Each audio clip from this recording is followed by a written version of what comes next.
Hello students.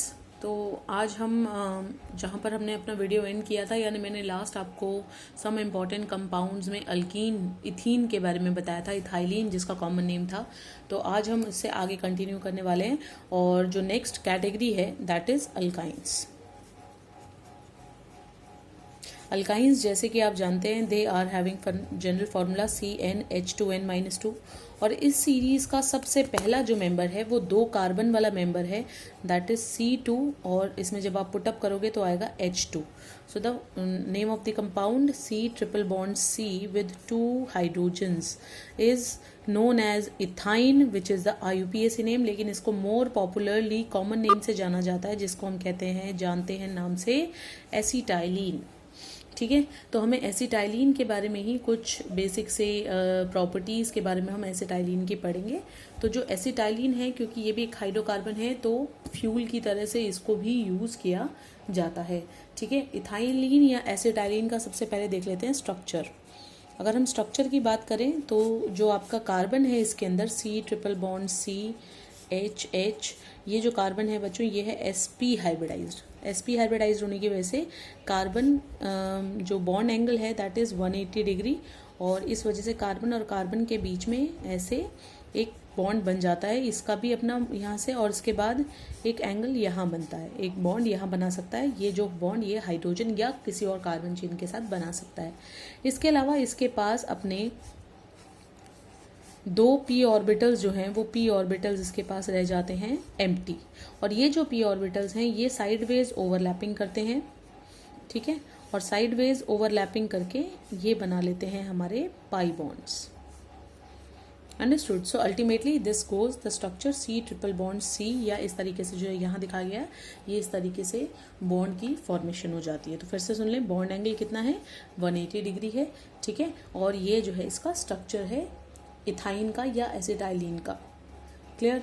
अच्छा, अब बात करते हैं इसकी प्रॉपर्टीज़ की। सबसे पहली बात है ये जो इथाइलिन है इसकी एक बड़ी पर्टिकुलर सी स्मेल होती है, इथरल स्मेल रहती है इसकी, ईथर की जैसी स्मेल होती है, इथरल स्मेल बोलते हैं। ठीक है। अच्छा, जब एसिटाइलिन बर्न होती है तो बर्न विद ल्यूमिनस फ्लेम।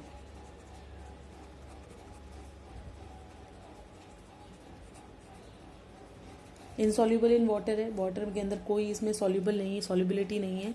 ठीक है। अच्छा जी, इसके अलावा जो टेम्परेचर है ऑक्सी एसिटाइलिन फ्लेम का वो 3000 डिग्री सेल्सियस तक होता है, यानी कि जब हम इसको जलाते हैं तो टेम्परेचर बहुत ज़्यादा हाई हो जाता है इसका, जो इसकी फ्लेम होती है। और इसी वजह से ये जो फ्लेम है, जो फ्लेम जिसमें ऑक्सी एसिटाइलिन बेसिकली मौजूद रहता है,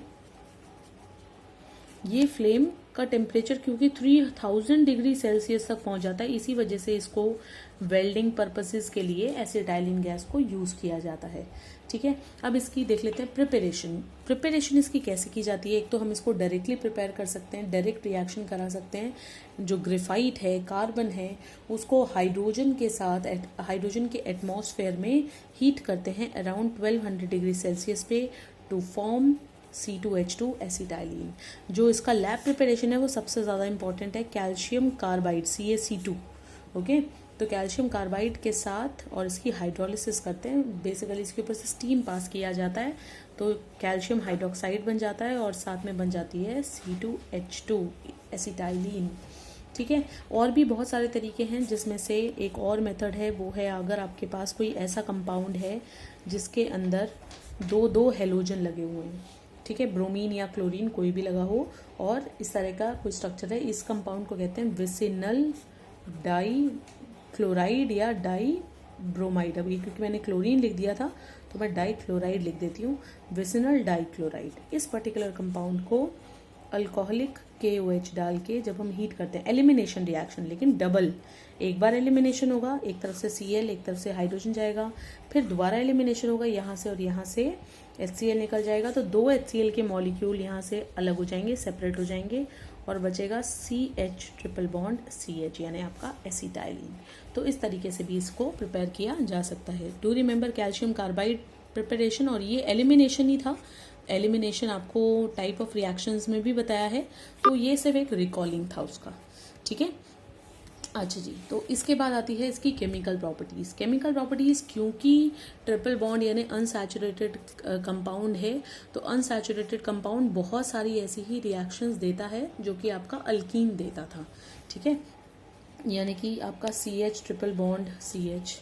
मैं ऑर्गेनिक रिएक्शंस यहाँ पर एक हेडिंग बना देती हूँ, कौन कौन सी प्रॉपर्टीज़ हैं इसकी। और केमिकली अगर हम कहें तो जो एसिटाइलिन है उसके ऊपर हम क्लोरीन को या ब्रोमीन को ऐड कर सकते हैं CCl4 की प्रेजेंस में, ठीक है। और जब ऐसा करते हैं तो ट्रिपल बॉन्ड ख़त्म होकर अल्टीमेटली दो ये जो CH बचा, इसके ऊपर अब आपके टोटल मिला के 4 क्लोरीन आ जाएंगे। तो अभी क्या बन गया, ये tetra chloride kind of compound बन गए, टेट्रा क्लोराइड्स। ओके, कहाँ कहाँ पे लगे हुए, 1 पे और 2 पे। तो ये नाम हो गया इसका ऐसे 1122 टेट्रा क्लोराइड कॉमन नेम है। 1122 टेट्रा क्लोरो इथेन अगर लिखोगे तो वो IUPAC नेम हो जाएगा, ठीक है। समझ में आ गया। हेलोजन एसिड को भी हम ऐड कर सकते हैं। जब हम इसके ऊपर हेलोजन एसिड को ऐड करेंगे यानी HCl को ऐड करेंगे तो हम 2 HCl के मॉलिक्यूल ऐड कर सकते हैं। और जो दोनों HCl के मॉलिक्यूल हैं वो इस तरीके से ऐड होंगे कि एक तरफ सारी की सारी हाइड्रोजन चली जाएगी और ठीक है, और जो दूसरी तरफ है वो आपके 2 क्लोरीन एक साथ आ जाएंगे। हाइड्रोजन एक ऑलरेडी था, 2 क्लोरीन आ गए, इसके पास भी एक हाइड्रोजन था, इसके पास 2 हाइड्रोजन और चले गए। तो ये इस तरीके से ऐड होके जो कंपाउंड बना वो कहलाता है जेमिनल डाइहेलाइड। देखो बेटा, फिर से देख लो ध्यान से, ये था आपका, यहाँ पर हमने इसको यूज़ किया था, रिएक्शन लिखी थी, ये था विसिनल। विसिनल डाइहेलाइड मतलब 2 एडजेसेंट कार्बन पे अलग अलग हेलोजन का होना, विसिनल कंपाउंड्स। एक ही कार्बन पे दोनों हेलोजन का एक साथ होना, दैट इज जेमिनल कंपाउंड्स। तो विसिनल और जेमिनल, ठीक है, क्लियर हो गया। तो ये था इसका HCl को ऐड करा। हाइड्रोजनेशन भी कर सकते हैं, यानी हाइड्रोजन को भी ऐड कर सकते हैं। हाइड्रोजन को ऐड करोगे तो वही आप हाइड्रोजन यूज़ करोगे, निकल कैटलिस्ट की प्रेजेंस में ऐड करोगे तो बन जाएगा CH3। लेकिन वही हाइड्रोजन ऐड करते हुए अगर हम पैलेडियम, BaSO4, ठीक है, सल्फर, जाइलिन, इसको हम यूज़ कर लेंगे तो ये बना देगा CH2 डबल बॉन्ड CH। तो इथीन भी बना सकते हो इससे आप, और इथेन भी बना सकते हो। हाइड्रोजन बहुत सारे ऐड कर सकते हो, 2 हाइड्रोजन, डबल हाइड्रोजन ऐड करोगे तो इथेन बन जाएगा। कम हाइड्रोजन ऐड करोगे, लेकिन कम हाइड्रोजन ऐड करने के लिए ये सब कैटलिस्ट यूज़ करने पड़ते हैं, तो इथीन बन जाएगा, डबल बॉन्ड रह जाएगा, ठीक है। कंबस्टन जब हम इसका करते हैं तो कंबस्टन करने से वही कार्बन डाइऑक्साइड और वाटर प्रोड्यूस होता है और साथ में हीट भी प्रोड्यूस होती है। तो ये एक तरह का फ्यूल भी हमेशा यूज़ हो सकता है। और इसकी एक और पॉलीमराइजेशन की रिएक्शन है। तो पॉलीमराइजेशन जब इसकी करते हैं तो इससे बना सकते हैं बेंजीन। बेंजीन को बनाने के लिए उसमें आयरन ट्यूब में से इसको पास किया जाता है, हीट किया जाता है लगभग 800 केल्विन के आसपास, टू फॉर्म बेंजीन। बेंजीन बना सकते हैं इससे, किससे, एसिटाइलिन से। एसिटाइलिन जो मॉलिक्यूल है उससे, ये मैंने आपको सारी प्रॉपर्टीज़ बताई हैं। हम क्लोरीन ऐड कर सकते हैं, 2 मॉलिक्यूल HCl के ऐड कर सकते हैं, हाइड्रोजन को ऐड कर सकते हैं। एक्सेस हाइड्रोजन ऐड करोगे इथेन बन जाएगा, कम हाइड्रोजन ऐड करोगे इथीन रह जाएगा। पॉलीमराइजेशन कर सकते हैं और बेंजीन बना सकते हैं, ठीक है। तो ये थे रिएक्शंस। अब देखो आप यहाँ पर ये जो ट्रिपल बॉन्ड वाला है ना, तो जैसे हमने क्लोरीन ऐड किया ऐसे ब्रोमीन भी तो ऐड कर सकते हो। तो वही चीज़, ब्रोमीन जो है जब इसके साथ रिएक्ट करेगी तो अपना कलर डिस्चार्ज कर देगी, and that's why it is also use for test of unsaturation. तो फिर कैसे पता चलेगा कि कोई कंपाउंड आपका अल्केन है, अल्कीन है या अल्काइन है? Test for differentiation between alkane, alkene, alkyne। अब देखिए मैं कैसे लिख रही हूँ, मैं एक तरफ लिख रही हूँ आपका अल्केन, ये मैंने हेडिंग बना दी अल्कीन की, और ये मैंने बना दिया alkyne, just to make you people understand कि किस तरीके से ये रिएक्शंस होंगी या नहीं होंगी। पहला, अगर हम ब्रोमीन डालते हैं, ठीक है, ब्रोमीन वाटर टेस्ट अगर हम करते हैं, तो जो ब्रोमीन वाटर टेस्ट है, यानी ब्रोमीन वाटर लिया, ब्रोमीन को वाटर में और CCl4 में डिसॉल्व करके टेस्ट किया, अल्केन कोई कलर डिस्चार्ज नहीं करेगा, अल्कीन कलर को डिस्चार्ज कर देगा और अल्काइन भी कलर को डिस्चार्ज कर देगा, ठीक है। तो इससे डिफरेंशिएट हो सकता है, कि ये कंपाउंड सैचुरेटेड है और ये कंपाउंड अनसैचुरेटेड है, जो ब्रोमीन के कलर को ख़त्म कर देंगे। आया समझ में? अच्छा जी, इसके अलावा जो दूसरा टेस्ट है वो है बेयर्स रिएजेंट। अब ये बेयर्स रिएजेंट क्या होता है? बेयर्स रिएजेंट होता है बच्चों alkaline KMnO4। KMnO4 is a purple colour solid जिसको वाटर में डिजोल्व करके उसमें थोड़ा सा NaOH या KOH डालने से अल्कलाइन KMnO4 का सॉल्यूशन बनेगा। कलर फिर भी पर्पल ही रहेगा।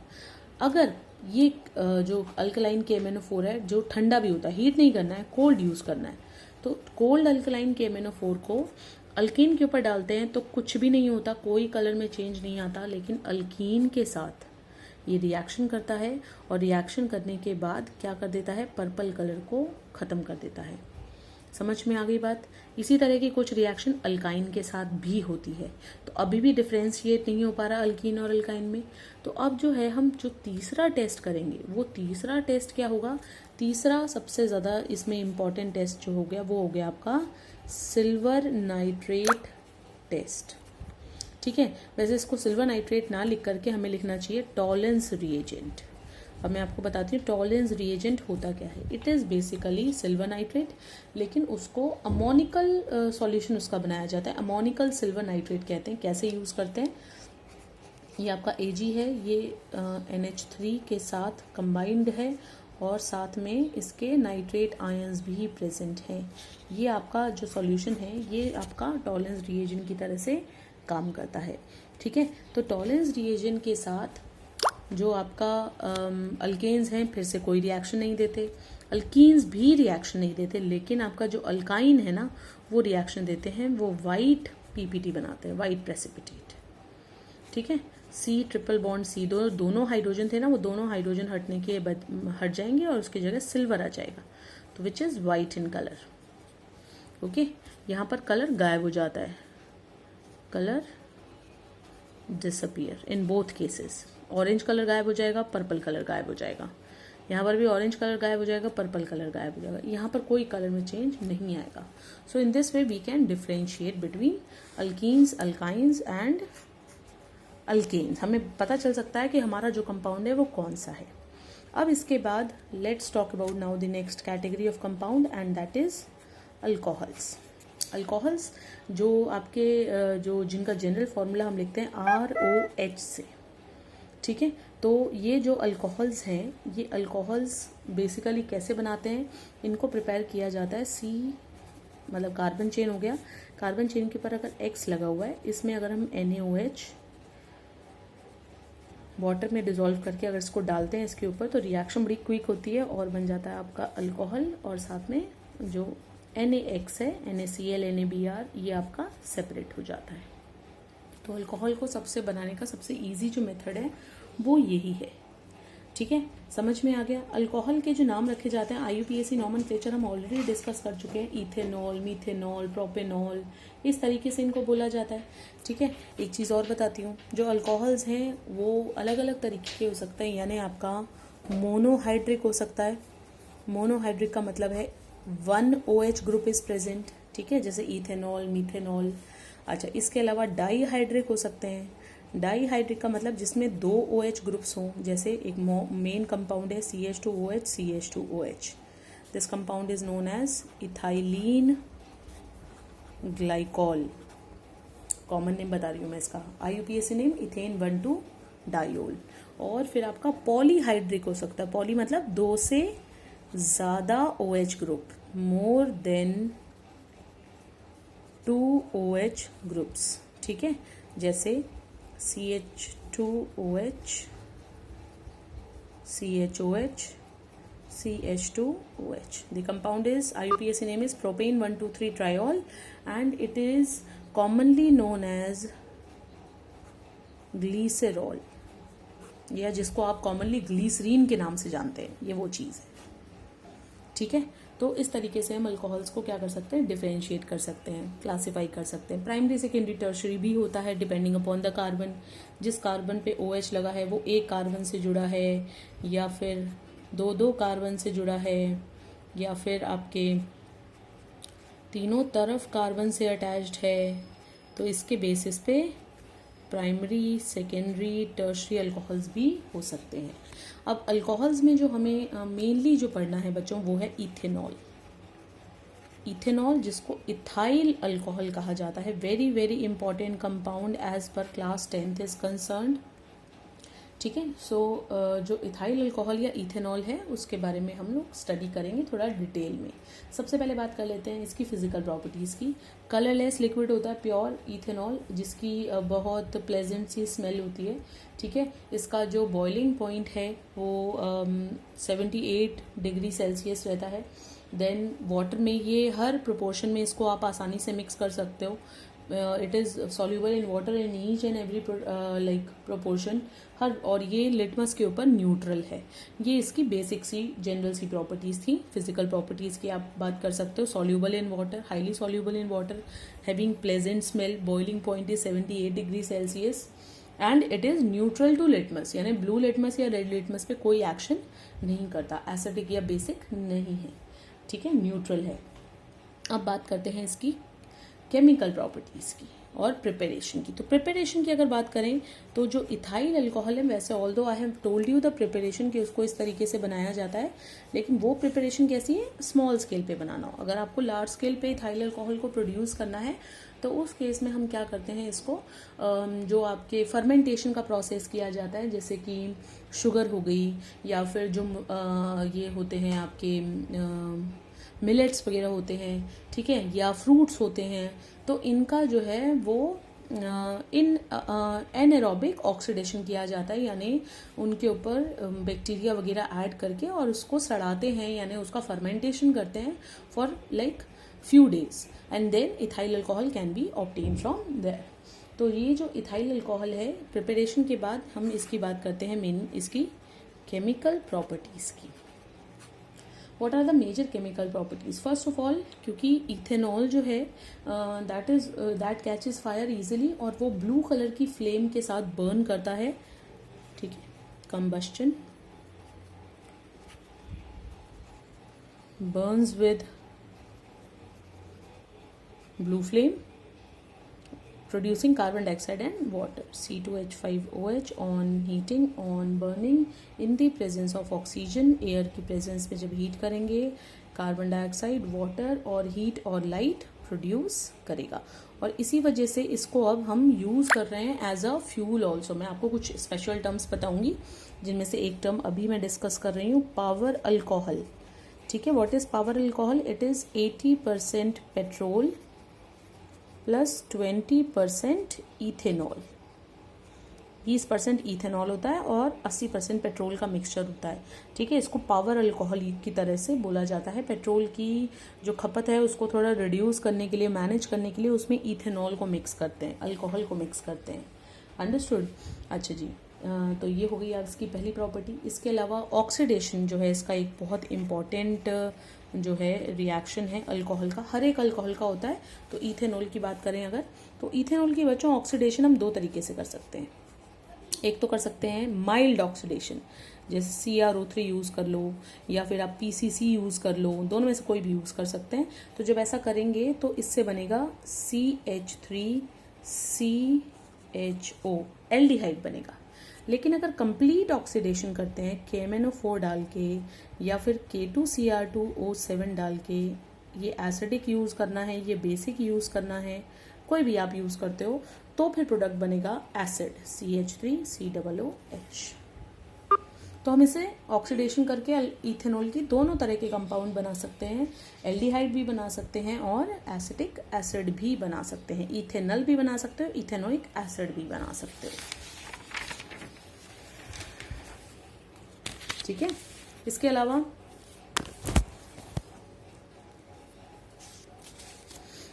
नेक्स्ट जो प्रॉपर्टी है वो है जो आपका इथेनॉल है, ये बिल्कुल जैसे वाटर सोडियम के साथ रिएक्ट करता है उसी की तरह से रिएक्शन करता है और हाइड्रोजन गैस लिबरेट करता है। ठीक है, और ये बना देता है C2H5ONA। This compound is known as sodium ethoxide. Okay, एक तरह का सॉल्ट बन गया और हाइड्रोजन गैस लिबरेट करता है। ये जो पर्टिकुलर रिएक्शन है ये इसको अल्कोहल को डिफरेंशिएट करने के लिए यूज़ की जाती है, क्योंकि सारे कंपाउंड ऐसा नहीं कर सकते ऑर्गेनिक कंपाउंड के वो सोडियम के साथ रिएक्ट करके हाइड्रोजन गैस लिबरेट करें, लेकिन अल्कोहल करते हैं। ठीक है, क्लियर। अच्छा जी, इसके बाद बहुत ज़्यादा इंपॉर्टेंट रिएक्शन है एस्टेरिफिकेशन। शायद मैंने पहले भी कभी जिक्र किया होगा इसका अपनी वीडियोज़ में। Esterification, esterification is reaction of alcohol with acetic carboxylic acid.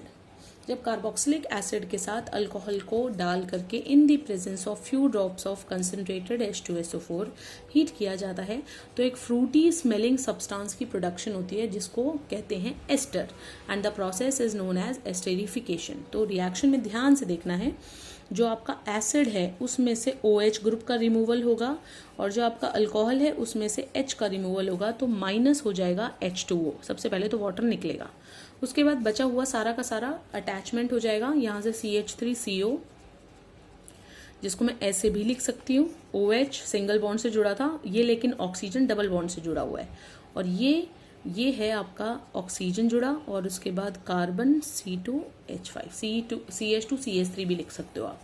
The compound is known as ethyl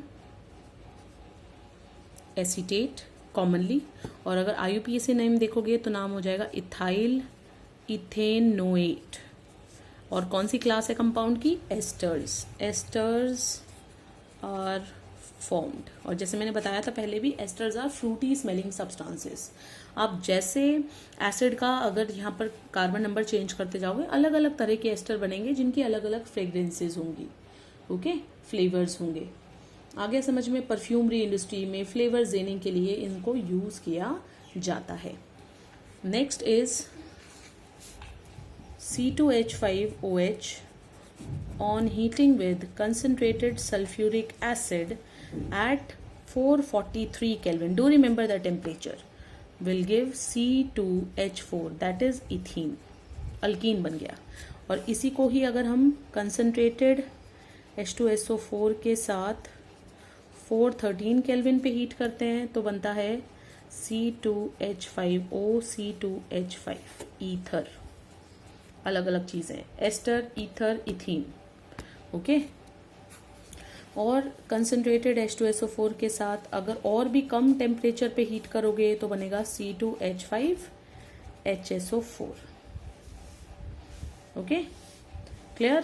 that is hydrogen sulphate of ethyl, understood? So these are the properties of alcohol. In my next video I will tell you some important compounds related with ethanol, ठीक है, some particular names, and then we will talk about the next class of compounds. Thank you everyone.